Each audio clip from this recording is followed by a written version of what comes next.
New ইয়র্কে আছেন reporter Hasanuzzaman Psaki, সরাসরি যাচ্ছি তার কাছে। আমি এখন রয়েছি প্রধান উপদেষ্টা ডক্টর মোহাম্মদ ইউনূস নিউ ইয়র্কে আসার পর তার যে আবাসস্থল গ্র্যান্ড হায়াত হোটেল, যেখানে তিনি আসবেন, সেই হোটেলের লবিতে আমি এখন এই মুহূর্তে দাঁড়িয়ে আছি। আমি এইখানে এসে দেখছি যে জাতিসংঘে বাংলাদেশের স্থায়ী মিশনের যারা বিভিন্ন পর্যায়ের কর্মকর্তা রয়েছেন, তারপরে বাংলাদেশের দূতাবাস, কনসুলেটের কর্মকর্তা, পাশাপাশি কিছু সুশীল সমাজের মানুষজনদেরকেও কিন্তু আমরা এখানে দেখছি, ব্যবসায়ীদেরকে দেখছি। তারা এই লবিতে এসে উপস্থিত হয়েছেন এবং তারা সবাই উৎসাহ নিয়ে ডক্টর মোহাম্মদ ইউনূস কখন এই আবাসস্থল অর্থাৎ তার হোটেলে আসবেন গ্র্যান্ড হায়াতে, সেই জন্য তারা অপেক্ষা করছেন। তারা ডক্টর ইউনূসকে স্বাগত জানানোর জন্য সেই জন্য তারা তাদের সেই অপেক্ষা। সো এখন থেকে মাত্র কয়েক ঘন্টার মধ্যে অর্থাৎ স্থানীয় সময় রাত 11টায় তিনি জেএফকে আন্তর্জাতিক বিমানবন্দরে তিনি এসে নামবেন। কাতার এয়ারওয়েজের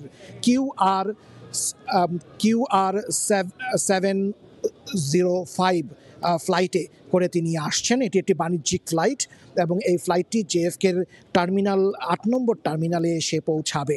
এটি প্রথমে 10:30টায় পৌঁছার কথা ছিল, কিছুটা এখন বিলম্ব হচ্ছে।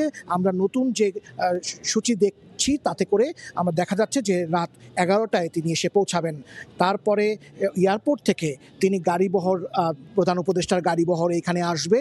তো সেই বিমানবন্দর থেকে এখানে আসতেও আরও প্রায় আধ ঘন্টা কমপক্ষে লেগে যাবে। তো আশা করা যাচ্ছে যে মধ্যরাতের মধ্যে তিনি এখানে পৌঁছবেন। তিনি যে আবাসস্থলটিতে উঠেছেন, সেই আবাসস্থলে কিন্তু আরও বেশ কিছু দেশের রাষ্ট্র এবং সরকার প্রধানরা এখানে কিন্তু এসেছেন। বিশেষ করে আমরা জানি যে এখন ইসরায়েল এবং গাজার সঙ্গে যে যুদ্ধ চলছে, যে ইসরায়েলের যে আগ্রাসন চলছে গাজায়, সেই ফিলিস্তিনের প্রধানমন্ত্রী তিনি কিন্তু প্রেসিডেন্ট মাহমুদ আব্বাস, ফিলিস্তিনের প্রেসিডেন্ট মাহমুদ আব্বাস, তিনিও কিন্তু এই হোটেলেই অবস্থান করছেন এবং তার সঙ্গে সাক্ষাৎ করার জন্য মালদ্বীপের প্রেসিডেন্ট এবং নেপালের প্রধানমন্ত্রী তারা কিছুক্ষণ আগেই এখানে এসেছেন। এবং এই দুই দেশের নেতারা তারা কিন্তু ডক্টর ইউনূসের সঙ্গেও তাদের কিন্তু এই বৈঠকের তাদের কথা রয়েছে।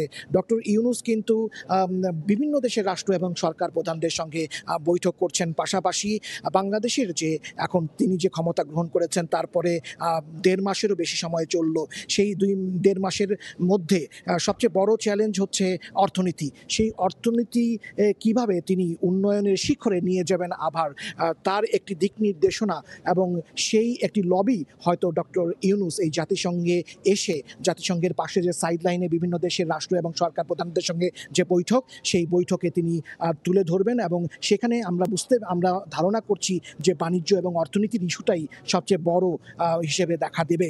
সেই মোতাবেক যে আগামী যে দিনটি আসছে রাত পোহালেই যে মঙ্গলবার হবে যুক্তরাষ্ট্রে, সেই মঙ্গলবারে অধিবেশন শুরু হচ্ছে জাতিসংঘের মূল পর্ব বিতর্ক, অর্থাৎ অধিবেশন শুরু হয়েছে সেপ্টেম্বরের 10 তারিখে, কিন্তু মূল পর্ব 24 সেপ্টেম্বর মঙ্গলবার সকাল 9টায় হবে, যেখানে যে জাতিসংঘের যে এই 79তম অধিবেশনের যিনি সভাপতি, ক্যামেরনের সাবেক প্রধানমন্ত্রী, তার সভাপতিত্ব হবে এবং প্রথমে জাতিসংঘের মহাসচিব অ্যান্তোনিও গুতেরেস তিনি বক্তব্য রাখবেন। তারপরে মার্কিন প্রেসিডেন্ট জো বাইডেন তিনি বক্তব্য রাখবেন এবং এই উদ্বোধনী অনুষ্ঠানে কিন্তু বাংলাদেশের প্রধান উপদেষ্টা ডক্টর মোহাম্মদ ইউনূস তিনিও উপস্থিত থাকবেন। এবং ইতিমধ্যে এই জাতিসংঘের সফরে যোগ দেওয়ার জন্য ওয়াশিংটন ডিসিতে হোয়াইট হাউস থেকে তিনি নিউ ইয়র্কে এসে পৌঁছেছেন মার্কিন প্রেসিডেন্ট জো বাইডেন। এই অধিবেশনের পরে অর্থাৎ কালকের মঙ্গলবারের অধিবেশনের পরেই 12টার দিকে, দুপুরের দিকে সেই ঐতিহাসিক একান্ত বৈঠকটি হবে ডক্টর ইউনূসের সঙ্গে মার্কিন প্রেসিডেন্ট জো বাইডেনের। আমরা যা জানি, ইতিহাস যা বলে, তাতে করে এটিকে অবশ্যই একটি ঐতিহাসিক এবং বিরল ঘটনা হিসেবে দেখা হচ্ছে এই কারণে যে বাংলাদেশের কোনো রাষ্ট্র এবং সরকার প্রধান এর আগে মার্কিন প্রেসিডেন্টের সঙ্গে একান্ত বৈঠক করেছেন এই ধরনের কোনো নজির নেই। এবং গত ৩ দশকের মধ্যে বাংলাদেশের সঙ্গে যুক্তরাষ্ট্রের কোনো দ্বিপাক্ষিক বৈঠকও কোনো রাষ্ট্র এবং সরকার প্রধানের সঙ্গে গত ৩ দশকে কিন্তু হয়নি। সব কিছু মিলিয়ে এই বৈঠকটির দিকেই এখন আমরা সবাই তাকিয়ে রয়েছি এবং এই বৈঠকে বাংলাদেশের ব্যবসা বাণিজ্য, বিশেষ করে বাংলাদেশি পণ্যের জিএসপি সুবিধা এবং রোহিঙ্গা ইস্যুতে নানান বিষয় আশয় নিয়ে, বাংলাদেশের পরিস্থিতি, নানান ইস্যু নিয়ে এখানে কথা হবে সেটি আমরা জানতে পেরেছি। এবং মার্কিন যে পররাষ্ট্র মন্ত্রী রয়েছেন অ্যান্টনি ব্লিংকেন, তিনিও কিন্তু প্রধান উপদেষ্টা ডক্টর ইউনূসের সঙ্গে এসে দেখা করবেন, একটি সাক্ষাৎ করবেন, সেই কর্মসূচিও রয়েছে। এবং পাশাপাশি যে বাংলাদেশের যে পররাষ্ট্র উপদেষ্টা তৌহিদ হোসেন, তার সঙ্গে ভারতীয় পররাষ্ট্র মন্ত্রী জয়শঙ্কর, তারও একটি বৈঠক হওয়ার কথা রয়েছে, কিন্তু সেটি এখনও নিশ্চিত হওয়া যায়নি।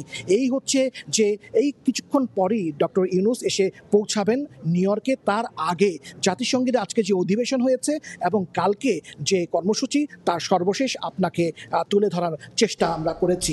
ধন্যবাদ। হাসানুজ্জামান সাকি, সময় সংবাদ, প্রধান উপদেষ্টার আবাসস্থল grand Hyatt hotel, Manhattan, new York. সরাসরি যুক্ত ছিলাম নিউ ইয়র্কে।